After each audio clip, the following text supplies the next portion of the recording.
Hello guys, nandito kami ngayon sa aming bakanting lote. Nagsusunog kami ng mga damo na nakatambak. Aming little boy na makulit at si nanay guys.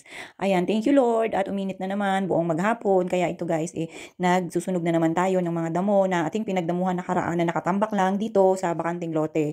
At ito nga, bumababa talaga kami dito, itong batang ito, hindi rin makaantay guys doon sa taas. Talagang bumababa din siya. Gusto niya lagi kaming kabanding ni nanay. Ganito kami pagkahapon na at nagkakaroon kami ng bakanting oras, saka kami nakakababa para maglinis dito sa paligid namin. Kasi nga pag morning, di ba, lagi tayong naghahabol ng oras para sa pagpasok or minsan sa mga pagka may pupuntahan tayo sa umaga. Kaya sobrang hectic talaga na ang ating oras sa morning. Yan, sa hapon tayo nagkakaroon ng time para makapaglinis or kung ano man yung gagawin natin dito sa bahay. Kasi guys, ito na yung oras para sa ating pahinga. Pero tayo talagang mga nanay, minsan hindi tayo nakakapagpahinga kasi instead na ipahinga natin, parang nasasayangan tayo sa oras. Naghahanap din talaga tayo ng ating mga gagawin. Itong si nanay naman at si Yayam guys, kung ano-anong mga pinagagawa.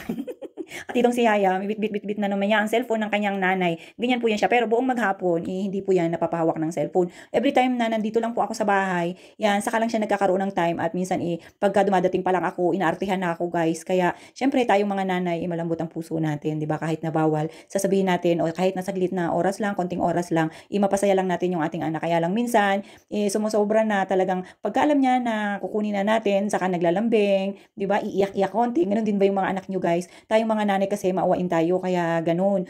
Madali tayong mauto ng ating mga anak, pero nagpapauto din naman tayo sa ating mga anak, di ba? Kasi nga, hindi natin, or ayaw natin na umiiyak ang ating mga bulinggit.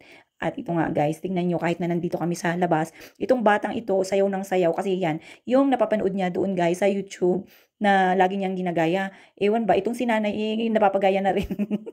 Tingnan nyo guys yung kanyang itsura. Pero minsan lang talaga yan siyang maghawak pagka nandito ako sa bahay. At minsan nga po, tinataas na lang namin pagka nasusobrahan na kalalaro ng kanyang cellphone or ng cellphone ko. At minsan nga guys, nagugulat na lang ako biglang maglalagapak ang cellphone. Hinahagis pala.